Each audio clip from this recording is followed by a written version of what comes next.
काय कमवलं नाही तुम्ही आयुष्यात? जर आमच्यासाठी एवढं नाही करू शकत तर कशाला जन्म दिला आम्हाला?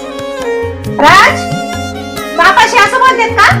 मग काय आई, काय केलं आजपर्यंत या माणसाने आपल्यासाठी? अरे भैया तू मारायला नव्हतं पाहिजे त्याला.